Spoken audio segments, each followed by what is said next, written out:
ಎಲ್ರಿಗೂ ನಮಸ್ಕಾರ. Welcome back to Rajanandini Kannada vlogs. ಇವತ್ತು ರಾಮನವಮಿ. ಇವತ್ತು ದೇವರಿಗೆ ಪ್ರಸಾದ ಮಾಡ್ಕೋತಾ ಇದ್ದೀನಿ. ಫಸ್ಟು ಕರ್ಬೂಜದ ಹಣ್ಣು ಜ್ಯೂಸ್ ಮಾಡ್ಕೋತಾ ಇದ್ದೀನಿ ದೇವರಿಗೆ.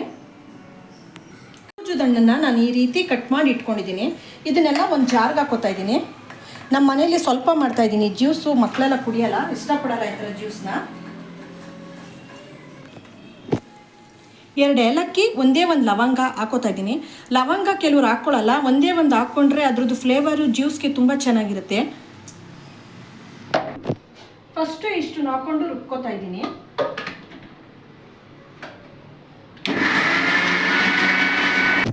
ನೋಡಿ, ಈ ರೀತಿ ನುಣ್ಣಗೆ ರುಬ್ಕೊಂಡಿದ್ದೀನಿ. ಇದೇ ಜಾರ್ಗೆನೆ ಬೆಲ್ಲದ ಪುಡಿನ ಹಾಕೋತಾ ಇದ್ದೀನಿ. ನಮಗೆ ಸಿಹಿ ಎಷ್ಟು ಬೇಕೋ ಅಷ್ಟು ಬೆಲ್ಲದ ಪುಡಿ ಹಾಕೋತಾ ಇದ್ದೀನಿ. ಬೆಲ್ಲದ ಪುಡಿ ಹಾಕೊಂಡಾದ್ಮೇಲೆ ನುಣ್ಣಗೆ ರುಬ್ಕೋಬೇಕು. ನೋಡಿ, ಚೆನ್ನಾಗಿ ನುಣ್ಣಗೆ ರುಬ್ಕೊಂಡಿದ್ದೀನಿ.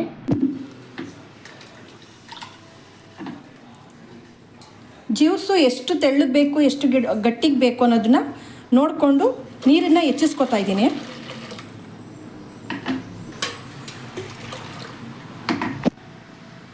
ನಿಂಬೆ ಹುಳಿ ಹಾಕೋತಾ ಇದ್ದೀನಿ.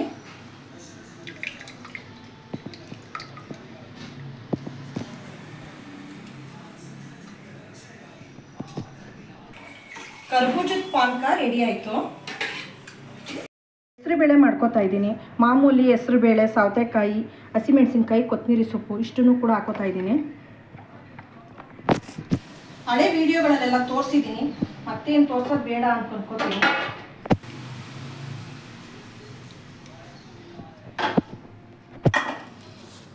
ರುಚಿಗೆ ತಕ್ಕಷ್ಟು ಉಪ್ಪು.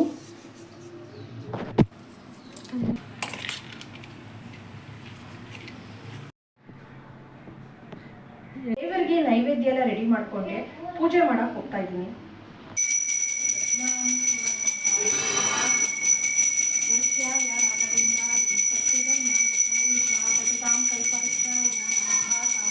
ಇವತ್ತು ಟಿಫನ್ ಬಂದು ಇಡ್ಲಿ ಮಾಡ್ಕೋತಾ ಇದ್ದೀನಿ. ನಾನು ರಾತ್ರಿ ಸಂಪಳ ರುಬ್ಬಿದಾಗ ಯಾವುದೇ ರೀತಿ ಉಪ್ಪು ಸೋಡಾ ಏನೂ ಹಾಕಿರಲ್ಲ. ಬೇಸಿಗೆಗಾಲದಲ್ಲೂ ಹಾಕಿರಲ್ಲ, ಚಳಿಗಾಲದಲ್ಲೂ ಕೂಡ ನಾನು ಉಪ್ಪಾಗಲಿ ಸೋಡಾ ಆಗಲಿ ಏನೂ ಹಾಕಿರೋದಿಲ್ಲ. ರಾತ್ರಿ ಸಂಪಳ ರುಬ್ಬಿ ಈ ರೀತಿ ಇಟ್ಟಿರ್ತೀನಿ.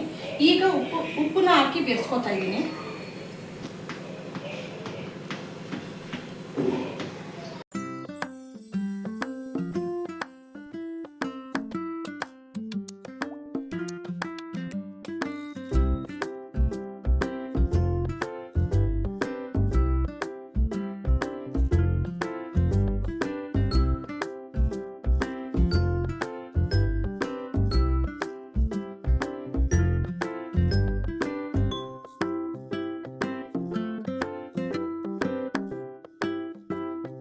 ಕಡಲೆ ಬೀಜದ ಚಟ್ನಿ ಮಾಡ್ಕೋತಾ ಇದ್ದೀನಿ. ಕಡಲೆ ಬೀಜ ಮತ್ತು ಹಸಿಮೆಣಸಿನ್ಕಾಯಿ ಹಾಕೊಂಡು ಹುರ್ಕೋತಾ ಇದ್ದೀನಿ.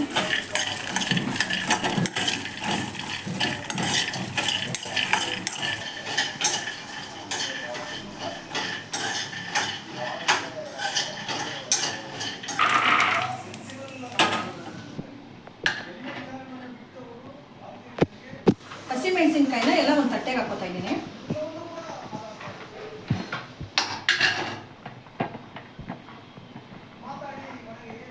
ಇದನ್ನ ಸಿಪ್ಪೆ ತೆಗಿತಾ ಇದ್ದೀನಿ. ಇಷ್ಟ ಇರೋರು ಸಿಪ್ಪೆ ಸಹಿತ ಹಾಕೋಬಹುದು. ನಾನು ಸಿಪ್ಪೆ ತೆಗೆದು ಕಡಲೆ ಬೀಜ ಚಟ್ನಿ ಮಾಡ್ಕೊತಾ ಇದ್ದೀನಿ.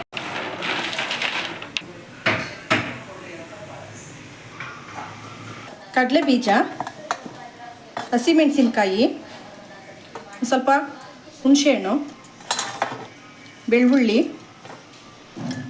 1-2 ಸ್ಪೂನಷ್ಟು ಕಡಲೆಪಪ್ಪು,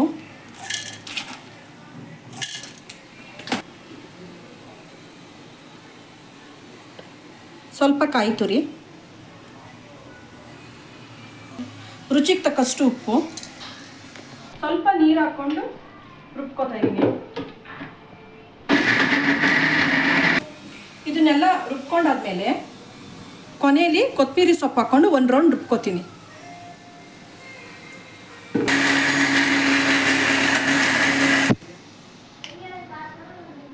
ಕಡಲೆ ಬೀಜದ ಚಟ್ನಿ ರೆಡಿ ಆಯಿತು.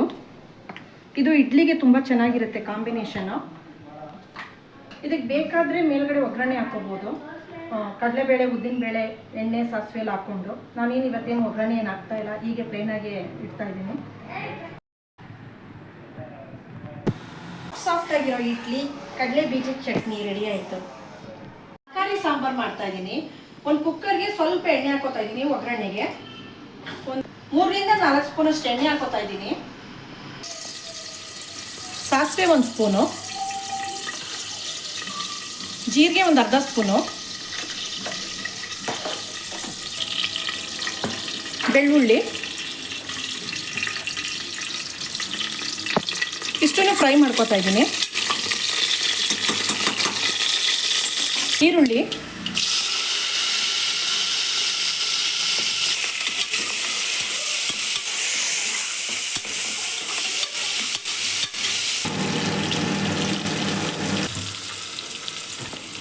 ಸ್ವಲ್ಪ ಹಿಂಗಾಗ್ತಾ ಇದ್ದೀನಿ.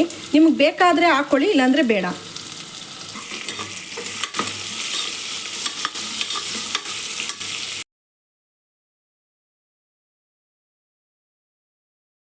ಬೀನಿಸು, ಕ್ಯಾರೆಟು, ಮೂಲಂಗಿ, ಕ್ಯಾಪ್ಸಿಕಮ್ಮು, ಆಲೂಗೆಡ್ಡೆ, ಕರಿಬೇವು ಇಷ್ಟನ್ನು ಕೂಡ ತೊಳ್ಕೊಂಡು ಈ ಒಗ್ಗರಣೆಗೆ ಹಾಕ್ಕೊಂಡು ಚೆನ್ನಾಗಿ ಫ್ರೈ ಮಾಡ್ಕೊತಾ ಇದ್ದೀನಿ.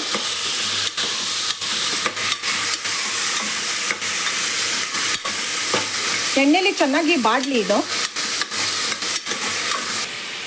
ಟೊಮೊಟೊ ಹಾಕೋತಾ ಇದ್ದೀನಿ, 1-2 ಟೊಮೊಟೊ ಹಾಕೋತಾ ಇದ್ದೀನಿ.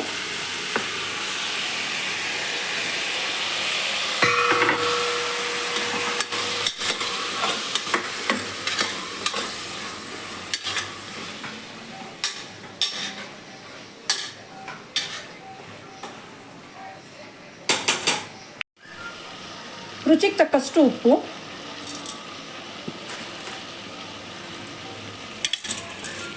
ಚೆನ್ನಾಗಿ ಮಿಕ್ಸ್ ಮಾಡ್ತಾ ಇದ್ದೀನಿ.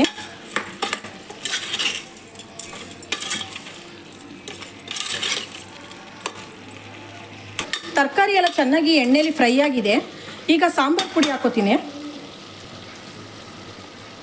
ಒಂದು 5 ಸ್ಪೂನ್ ಸಾಂಬಾರು ಪುಡಿ ಹಾಕೋತಾ ಇದ್ದೀನಿ.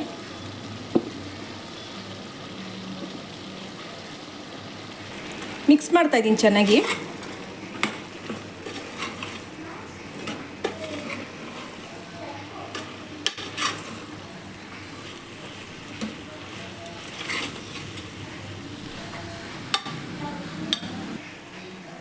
ಹುಣಸೆ ಹುಳಿ ಹಾಕ್ತಾ ಇದ್ದೀನಿ.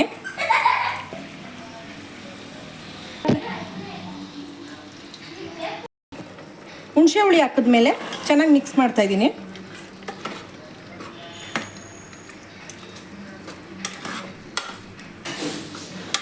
ತೊಗರಿಬೇಳೆನ ಚೆನ್ನಾಗಿ ಬೇಯಿಸ್ಕೊಂಡಿದ್ದೀನಿ. ಇದನ್ನು ಈಗ ಈ ಕುಕ್ಕರ್ಗೆ ಹಾಕ್ತೀನಿ.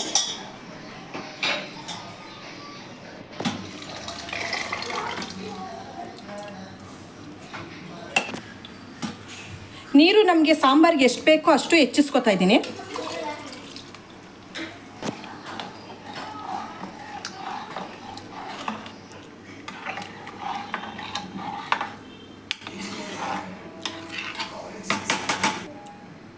ಒಂದು ಇಡಿಯಷ್ಟು ಕಾಯಿ ತುರಿ ಹಾಕ್ತಾ ಇದ್ದೀನಿ.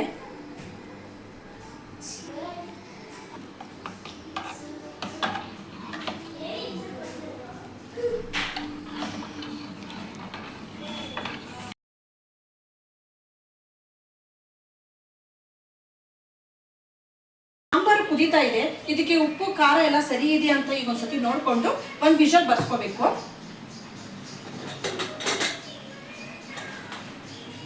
ಒಂದು ವಿಷಲ್ ಬಂದಮೇಲೆ ಆಫ್ ಮಾಡ್ಕೊಳ್ಳೋಣ.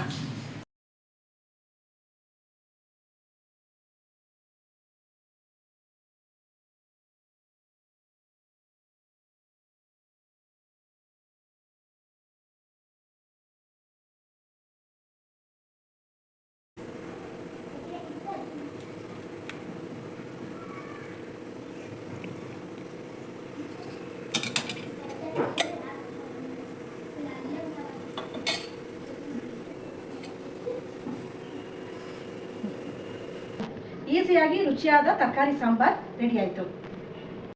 ನನ್ನ ವಿಡಿಯೋ ಇಷ್ಟ ಆದರೆ ಲೈಕ್ ಮಾಡಿ, ಸಬ್ಸ್ಕ್ರೈಬ್ ಮಾಡಿ. Thank you for watching.